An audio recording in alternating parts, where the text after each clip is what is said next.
Hello, everyone.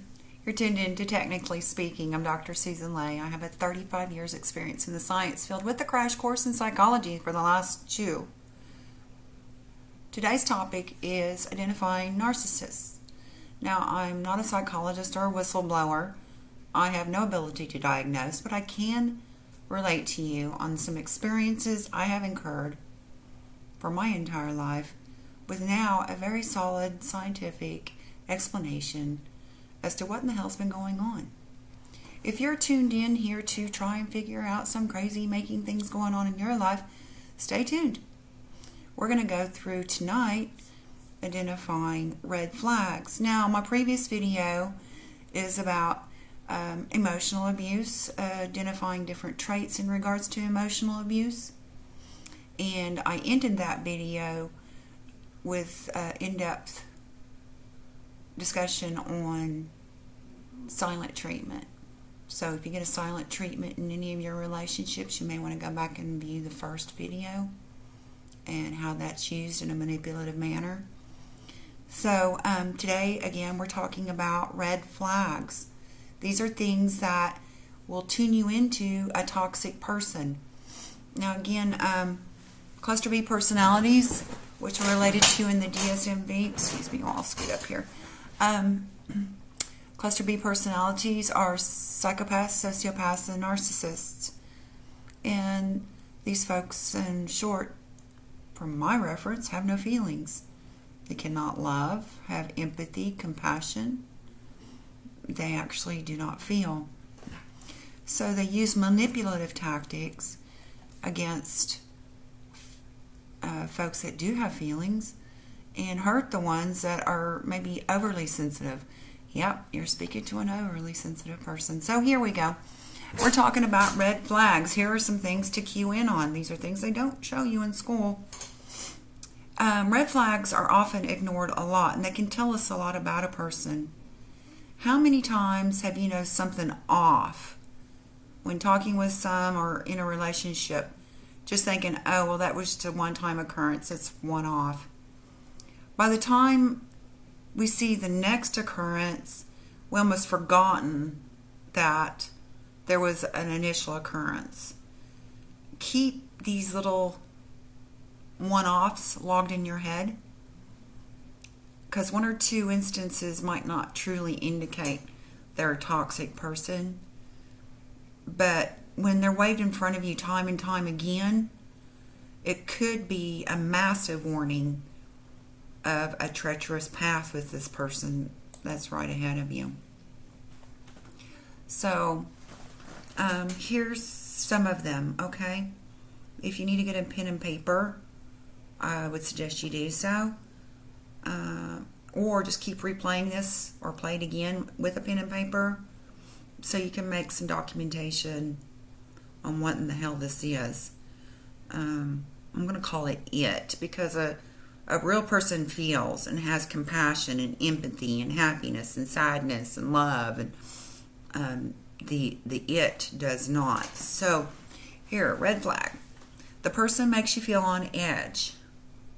Can't really put your finger on it, but you have no doubt something's not quite right. They are rude, or they talk down to waiters or doormen or some attendants. They talk down to them like they're better than, and these people are just put in these places to serve them. They get with you too close too soon. They're all up in your business. Especially if it's during a courtship of a relationship, of a date. They start using the love word really soon. And love doesn't normally work that way. It takes time for bonds to grow and form. A toxic person uses the soulmate thing. I mean, there's so much in today's world that these folks can latch onto for their benefit. With the social media and the pace of life. So, we're meant for each other. They'll mimic you in such a way that you believe that they're meant for you. So, this is all calculated. It's very calculated. I'm never thought that anybody could be out here in such an assiduous manner that wasn't already behind bars, but these folks are out there and they're in your group. 1 out of 10. Some people project 1 out of 8. I think it's more significant than that because these folks don't go for help. They don't think anything's wrong with them. So here we go. They get too close too soon, right? They are charming to the point of beyond normal. Trust that old saying, if something appears to be too good to be true, it probably is. If they're all around you and about you and do everything to make you think your life is great and then some, and it wasn't before you met this individual, that could be a good red flag there. Okay, so another thing is they'll start putting down their previous history with people. They'll tell you how their previous girlfriend or boyfriend cheated, lied, were crazy, and they always played the victim, that they were never understood. Nobody gets them like you do. They want you to feel sorry for them. They're enticing you. And all of it wasn't ever their fault. That's the common denominator. It's never their fault, and they are the one usually with the problem. So my experience, my understanding is too that if they're talking bad about somebody else, there's a couple of things going on. First off, they have low self-esteem. If you're feeling sorry for them and you're normal and you're really hearing them out, you could see how maybe they got the short end of the stick. Things didn't ever work out in their favor for one reason or another. But more than likely they wouldn't bring it up if they were over it and they grew from it. They're using it to entice you. Okay, another thing is that they have really a short supply of genuine friends. At one time or another they screwed them over, so they don't have a lot of friends. And good friends don't hang around toxic people for very long. That one-off thing that you're feeling, they felt too, and they got the hell away. You do most of the talking, they do most of the listening, figuring you out. So at first, they're all bubbly and interesting and knowing about you. That's not because they're genuinely interested. It's because they're trying to gather facts and data on how you tick. What your likes, what your loves, what your dislikes, what your insecurities. All of this comes into play as the relationship matures. But once they got you hooked, once they know you're going to be around for any given length of time, that talking will switch to just them. And that's a hell of a lot more interesting than you ever thought about being. Just ask them. Then, here's another thing, is they criticize your friends and family because they're trying to create a split. This is one key thing I had always tuned into when I dated and got with people, is how they would try and separate me from my friends. Believe it or not, these folks are covert enough to even let certain things stand in place to allow them to get even closer. I know it sounds really crazy, but I know they say it's a red flag. I'm going to say that for initial abusers. They're going to try and separate you out from the crowd so they can abuse you better or more. But better ones, the older they get, the better they are at it. They will see that if that's just a small fish and they're hoping for the big fish, they'll let that go. They'll let you interact with whom and whatever you want. But nevertheless, there's always going to be some dig at anybody else that's interacting in your lives towards that person. They're crazy. They can't believe this. Anyway, it goes on and on. It just gets nuts. So, even though that they're highly critical of other people, they can't stand a taste of their own medicine, and they're super sensitive to any form of criticism. So if you say anything like they're like their sister and they just made a dig at their sister, be aware, because you just injured them in their high and mighty thinking, and they will retaliate. So, you also find yourself being compared to ex-friends, ex-partners, and family. If they're starting to do this, they're starting to already make a move at making what I call gaslighting. They're trying to turn you into something you're not, trying to offset your sense of reality. Nobody else is referred to you as like this, and all of a sudden, this person you love and adore is starting to make these little tiny digs at you. Oh, that could be major digs, but depending on where you are in the relationship. They rarely have anything good to say about anyone. You don't ever find them lifting anyone else up. They're so happy for so-and-so that they got this, or so happy for so-and-so that did that. Can you believe this happened to so-and-so? You will never hear positive talk. They will never have adoration for somebody else because they're the best. They're the top. Okay.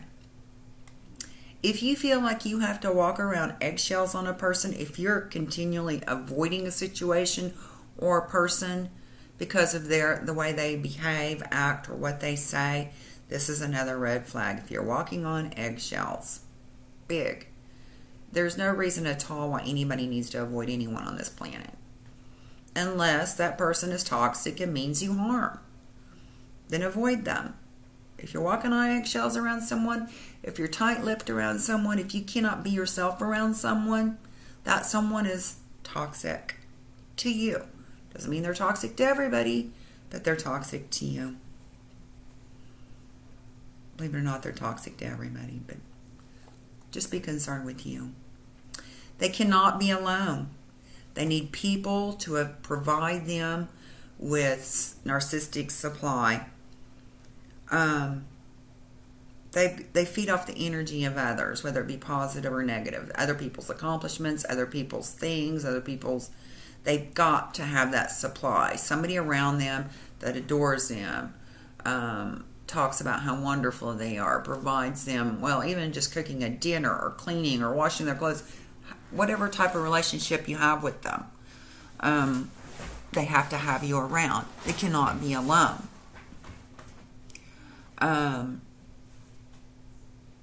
They can't be alone, because if they did, then they would see how horrible they are to mankind. They've treated everybody like shit. They've talked about everybody in a bad light. They don't want any self-reflection time. It's just not a pretty picture. Another thing is that they do not respect your boundaries. If you made a stance about a situation, I'm going to take it for instance in that, let's say you're married and there's another married couple, you go out and they're swingers. Well, you don't want to be around that type of people because that's not your thing.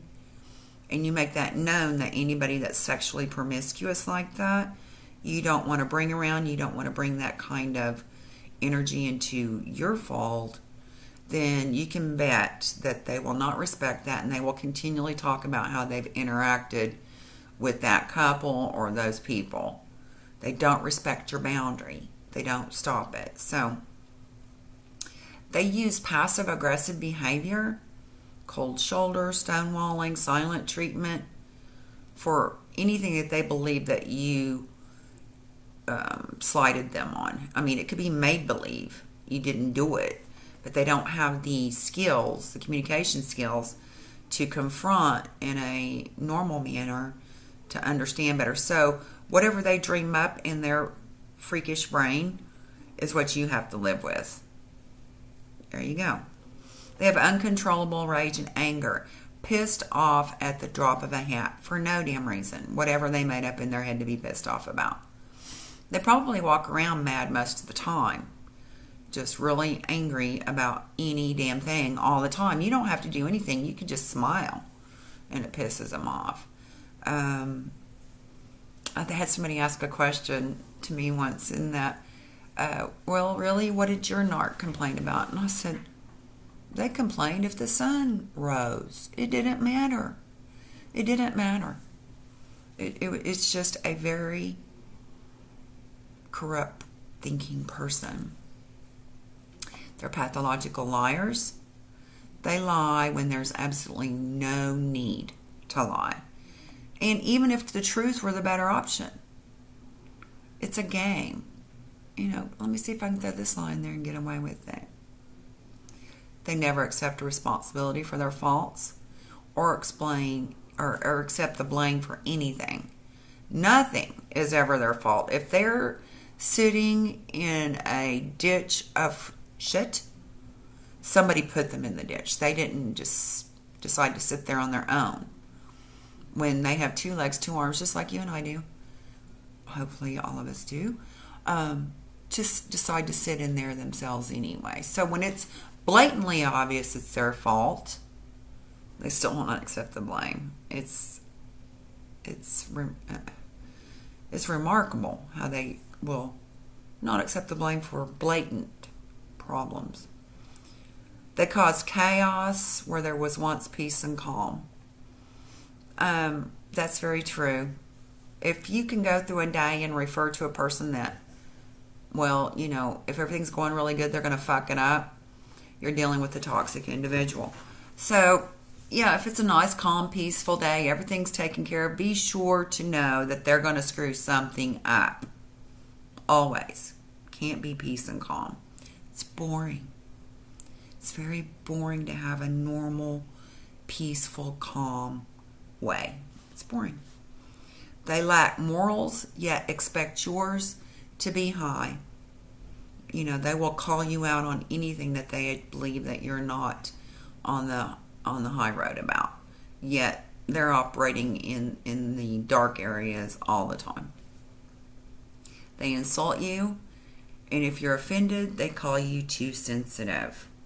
That's if they create the problem, you call them on it, then you're the problem. There's no reason for you to be upset when they upset you. Now you see the crazy making in this? They upset you. You respond with being emotional because they don't understand emotion. Emotional, whether you're pissed off or it upset you, or I don't care how you retaliate, or speak back to the issue. You're too sensitive for that reaction at all. Don't react. They suggest what you should wear, how you should do your hair, and it's all about control. See, since they have no feelings and they don't understand everything that's going on around them completely, they've got to control it. The people, the situations, everything. They're going to control even other people's perceptions. Control, control, control. They show their true colors to you while they maintain their charm to the outside world. So when that door closes, all bets are off. Whatever was going on before, you can be sure to change that. All crazy making and hell raising is going to start. And you might not have done any. And you don't have to do anything. You just have to be there. I think, I'm trying to decide whether they actually get more supply energy from positive versus negative. I believe they prefer negative. They instill the negative response. Okay, so they lack empathy. They're either unable or willing to put themselves in somebody else's shoes. I like how this particular author, where did I get this? Says they're either unable or unwilling. That tells me that they have a choice. I say that they don't. And it's a spectrum. So some people, I guess, probably could, but to me, I don't know that they would go to such great lengths for crazy making if they're somewhat able to feel. But yeah, they don't even care to put themselves in somebody else's shoes. Why would you if you're the best? You're going to wear your own damn shoes. So anyway, yeah, so no feelings. They're not going to. They're not going to put themselves in somebody else's shoes because those people are beneath them. They are constantly seeking compliments. Yep, they got to know that they're doing good at something. That's supply. They can't just sit quietly and feel assured about themselves because they don't feel. And they never understand if they've accomplished something in a good manner or not because they don't have any type of self-esteem in that regard. This is all fake front.